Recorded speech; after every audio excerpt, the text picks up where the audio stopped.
नमस्कार, नमो नारायण भक्तों, स्वागत है आप सभी का 15 सितंबर 2024 रविवार रवि प्रदोष व्रत। भक्तों, प्रदोष का व्रत करने से जन्म जन्मांतर के पापों के पहाड़ जल करके राख हो जाते हैं। इतनी बड़ी महिमा है प्रदोष व्रत की। प्रदोष तिथि का आरंभ 15 सितंबर 2024 रविवार को सायंकाल 6:12 पर प्रदोष तिथि प्रारंभ हो रही है। 16 सितंबर 2024 सोमवार को दोपहर में 3:10 पर प्रदोष तिथि समाप्त हो रही है। सभी को जो प्रदोष का व्रत करना है वह 15 सितंबर 2024 रविवार को ही करना है। भक्तों, जिसके जीवन में यश कीर्ति की कमी है, जो बीमार रहता है, रुग्ण अवस्था में है, जिसको नेम फेम नहीं प्राप्त हो रहा है, जिसकी यश कीर्ति धूमिल हो रही है, उसको रवि प्रदोष का व्रत करना चाहिए। रवि प्रदोष का व्रत करने से यश कीर्ति की प्राप्ति होती है, सभी प्रकार के मनोकामनाएं पूर्ण होती है, क्योंकि भगवान शिव को प्रदोष का व्रत अत्यंत प्रिय है। जो प्रदोष का व्रत करता है वह गणेश और कार्तिकेय के समान भगवान शिव को प्रिय हो जाता है। इसलिए शिव को अत्यंत प्रिय जो व्रत है वह प्रदोष व्रत है। शिव भक्तों के लिए प्रदोष का व्रत एक वरदान है। जो कोई प्रदोष का व्रत करता है, भगवान महादेव उसकी मनोकामना को परिपूर्ण करते हैं। रविवार को प्रदोष व्रत पड़े तो उसे भानु प्रदोष, रवि प्रदोष के नाम से जानते हैं। सोमवार को प्रदोष व्रत पड़े तो उसे सोम प्रदोष के नाम से जानते हैं। मंगलवार को जो प्रदोष पड़े उसे भौम प्रदोष के नाम से जानते हैं। बुधवार को जो प्रदोष पड़े उसे बुध प्रदोष के नाम से जानते हैं। गुरुवार को जो प्रदोष पड़ता है उसे गुरु प्रदोष के नाम से जानते हैं।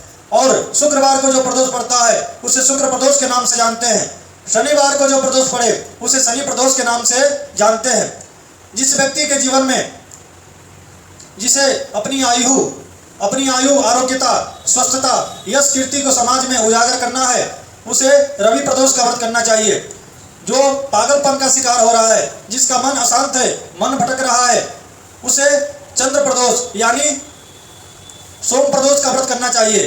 जिसके जीवन में वाद विवाद बहुत है, मुकदमा चल रहा है, जमीनी विवाद है, भूमि भवन का विवाद है, उसे भौम प्रदोष का व्रत करना चाहिए। जिसे अच्छी बुद्धि, कुशाग्र बुद्धि की प्राप्ति करना है, शेयर बाजार में सफलता प्राप्त करना है, मार्केटिंग करना है, उसे बुध प्रदोष का व्रत करना चाहिए। जो चाहता है आध्यात्मिक विकास, जो अध्यात्म में अपनी प्रगति करना चाहता है, जीवन में भगवान का साक्षात्कार करना चाहता है, उसे गुरु प्रदोष का व्रत करना चाहिए। जो लग्जरियस लाइफ जीना चाहता है उसे शुक्र प्रदोष का व्रत करना चाहिए। जिसे संतान की कामना है, जो संतान की प्राप्ति करना चाहता है, उसे शनि प्रदोष का व्रत करना चाहिए। भक्तों, प्रदोष व्रत सभी व्रतों में श्रेष्ठ माना गया है, खास करके शिव भक्तों के लिए। जिन बेटियों का, बहनों का विवाह नहीं हो रहा है, उन्हें यह प्रदोष का व्रत करना चाहिए। जो भाइयों का, बच्चों का, बेटों का विवाह नहीं हो रहा है, उन्हें भी यह प्रदोष का व्रत करना चाहिए। सभी प्रकार की मनोकामना, सभी प्रकार के ग्रह बाधा, पूर्व जन्म के किए गए जघन्य अपराध, पाप, दोष को मिटाने वाली यह प्रदोष व्रत है। रविवार 15 सितंबर 2024 को यह प्रदोष व्रत है। प्रदोष व्रत कैसे करना है, आइए उसके नियम जान लेते हैं। भक्तों, जो प्रदोष व्रत करने वाले हैं वह प्रातःकाल शिवालय में जाकर के अथवा अपने घर में शिवलिंग रखे हैं तो वहां पर भगवान शिव के सामने जाकर के हाथ में जल लेकर के संकल्प करना है कि हे प्रभु, हे देवाधिदेव महादेव, मैं प्रदोष का व्रत करने जा रहा हूँ या करने जा रही हूँ, आप मुझे शक्ति, आशीर्वाद प्रदान करें। ऐसा बोल करके जल छोड़ देना है। यथाशक्ति भगवान शिव का पूजन कर लेना है। भगवान शिव को दूध में काला तिल डाल करके गाय के कच्चे दूध से अभिषेक करें। पंचामृत से भगवान को स्नान करावें। भगवान को पीला कनेर का पुष्प अर्पण करें इत्यादि संक्षिप्त रूप में प्रातः काल पूजन करना है। उसके बाद पूरे दिन व्रत रखना है। हो सके तो मौन रखे। व्रत में असकृत जल पानांच, ऐसा कहा गया है कि व्रत में बारंबार जल नहीं पीना चाहिए, पलंग पर नहीं सोना चाहिए, किसी से ज्यादा अनर्गल वार्तालाप नहीं करना चाहिए, किसी की निंदा नहीं करना चाहिए, चुगली नहीं करना चाहिए। व्रत में ये सब नियमों का पालन करना चाहिए। सायंकाल भक्तों शिव की विशेष पूजा होती है।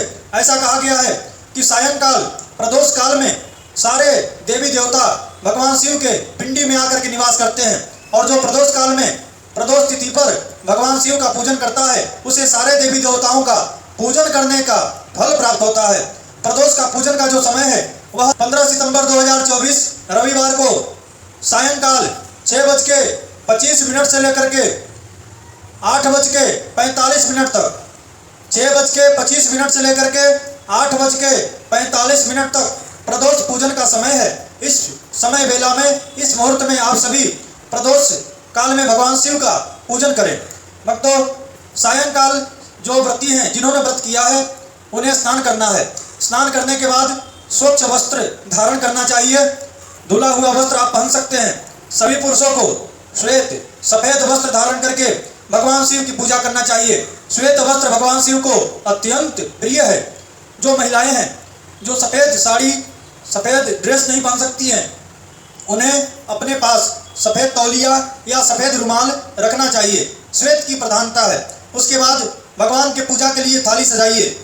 11 बिलीपत्र, 11 जौ, 11 मूंग, 11 काला तिल, 11 लौंग, 11 काली मिर्च, भस्म, चंदन, मोली, जनेऊ, यज्ञोपवीत, पीला कनेर का फूल, कमल का फूल, एक माला, धूप, दीप, नैवेद्य, ये सब थाली में सजा करके भगवान के शिवालय में चले जाइए। अथवा अपने घर के मंदिर में पूजन करना चाहते हैं तो अपने घर के मंदिर में पूजन करें।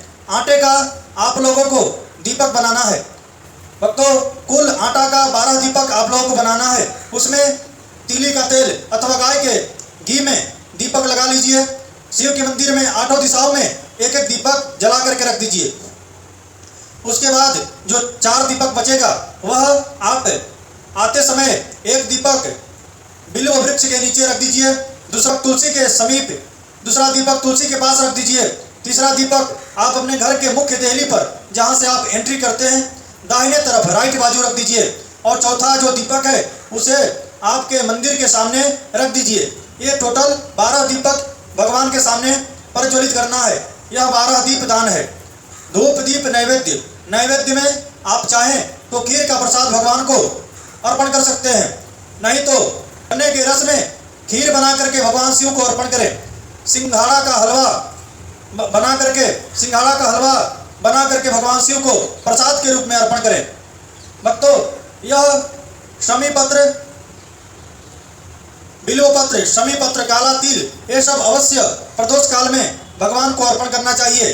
जो आप बिल्व पत्र अर्पण करते हैं उस पर राम लिख दीजिए अथवा श्रीम लिख दीजिए और लिख करके लाल चंदन से अथवा पीला चंदन से भगवान के शिवलिंग पर अर्पण कीजिए। काला तिल शिवलिंग पर अर्पण करें। पूजन करते हैं तो 4 बार जल शिवलिंग के ऊपर चढ़ाना है। उसके बाद पंचामृत चढ़ाना है। उसके बाद दूध में काला तिल डाल करके भगवान शिव का अभिषेक करना है। अभिषेक के समय नमः शिवाय अथवा ओम नमो भगवते रुद्राय बोलते हुए अभिषेक कीजिए। रुद्राष्टकम, शिव तांडव स्तोत्र, जो मंत्र आपको आता है उस मंत्र से भगवान का अभिषेक कीजिए। अभिषेक के बाद भगवान को शुद्ध जल से स्नान करा लीजिए। भगवान को पोंछ लीजिए। पोंछने के बाद सबसे पहले मोली भगवान को वस्त्र के रूप में अर्पण करें। हो सके तो एक कपड़ा का टुकड़ा, सफेद हो, लाल हो, आप ले जा सकते हैं भगवान को अर्पण करने के लिए। उसके बाद यज्ञोपवीत जनेऊ अर्पण करें। उसके बाद साइड में 2 बार जल छोड़ दीजिए। फिर भगवान को त्रिपुंड, 3 अंगुली से त्रिपुंड लगाइए भस्म के द्वारा। बीच में चंदन लगाइए। कंकु का तिलक, कंकु का जो तिलक है वह नाक के ऊपर और शिवलिंग के जो नीचे माता जी का भाग होता है वहां पर 5 इस तरफ और 5 उस तरफ 5 तिलक कीजिए। फिर अक्षत चढ़ाइए, पुष्प चढ़ाइए, कमल का फूल चढ़ाइए। उसके बाद दुर्वा हो तो दुर्वा चढ़ाइए। बिल्व पत्र के ऊपर आपने राम राम लिखा है, श्रीम लिखा है, वह भगवान शिव को अर्पण कीजिए। उसके बाद अबील, गुलाल, कंकु, सिंदूर, हल्दी सब भगवान को चढ़ाइए। एक धूप प्रज्वलित कीजिए। उसके बाद दीप, जो मैं आपको बताया, आज दीपक आपने प्रज्वलित किया ही है, अगर नहीं किए हो तो दीप प्रज्वलित कर लीजिए। उसके बाद नैवेद्य, जो खीर का प्रसाद है, सिंघाड़ा का हलवा है, जो नैवेद्य आप लेके गए हैं, सफेद कोई मिठाई हो, बर्फी हो, पेड़ा हो, कुछ भी, वह भगवान को अर्पण कीजिए। भगवान के नैवेद्य में एक बिल्व पत्र रख दीजिए। उसके बाद भगवान को प्रेम से भोग लगाइए। भोग लगाने के बाद भगवान की आरती उतारिए। आरती उतारने के बाद कपूर जलाइए। कपूर जलाने के बाद भगवान के चरणों में मंत्र पुष्पांजलि अर्पण कीजिए। मंत्र पुष्पांजलि अर्पण करने के बाद भगवान से क्षमा याचना करना है कि हे भगवान, मैं मंत्र, पूजा, विधि कुछ नहीं जानता हूँ, कुछ नहीं जानती हूँ। हे भगवान, हमने यथाशक्ति भक्ति भाव पूर्वक आपका पूजन किया। इसे हे नाथ, हे देवादिदेव महादेव, आप स्वीकार कीजिए। ऐसा करके क्षमा याचना कीजिए। उसके बाद भगवान शिव की आधी प्रदक्षिणा होती है। आधी प्रदक्षिणा केवल ऐसे कर लीजिए। प्रदक्षिणा करने के बाद हाथ में जल लीजिए और जो आपने प्रदोष का पूजन किया है वह पूजन भगवान के चरणों में समर्पित कीजिए कि हे भगवान, मैंने जो प्रदोष का पूजन किया, मैंने जो प्रदोष का पूजन की हूँ वह आपके चरणों में अर्पण कर रही हूँ, ऐसा बोल करके अर्पण कर दीजिए। 3 बार जल छोड़िए। ओम विष्णवे नमः, ओम विष्णवे नमः, ओम विष्णवे नमः बोलते हुए 3 बार जल छोड़ देना है। 1 चम्मच जल आप आसन के ऊपर बैठ के पूजा कर रहे हैं, आसन के नीचे छोड़ दीजिए, उसको रगड़ करके माथे से लगा लीजिए और सभी देवताओं को जयकारा करते हुए, जय बोलते हुए ओम नमः पार्वती पतये हर हर महादेव हर बोलते हुए वहां से आसन पर खड़े हो जाइए। भगवान को पंचांग साष्टांग, जो स्त्री है उसे पंचांग दंडवत करना है, जो पुरुष है वह भगवान को साष्टांग दंडवत भी कर सकते हैं। इस प्रकार से भक्तों प्रदोष का पूजन संपन्न हुआ। इस प्रकार से, इस विधि से आप लोग प्रदोष का पूजन कीजिए। जो प्रदोष का व्रत करता है और नियम पूर्वक प्रदोष का पूजन करता है उसके जीवन में चमत्कार केवल 6 महीना के अंदर ही दिखना प्रारंभ हो जाता है। भक्तों, यह था प्रदोष पूजन की विधि। प्रदोष पूजन कैसे करना है, क्या भगवान को अर्पण करना है, यह सब मैंने इस वीडियो में बताया। आपको वीडियो अच्छा लगे तो इसे लाइक कीजिए, चैनल पर नए हैं तो इसे सब्सक्राइब कीजिए, बेल आइकन को दबाएं ताकि मैं कोई भी वीडियो अपलोड करूं सबसे पहले नोटिफिकेशन आप तक पहुंचे। आप सभी को श्री हरि, आप सभी को नमो नारायण। मेरा अगला वीडियो प्रदोष व्रत की कथा के ऊपर होगा, वह रवि प्रदोष व्रत की कथा भी आप लोग अवश्य श्रवण करें। आप सभी को ओम नमो भगवते रुद्राय।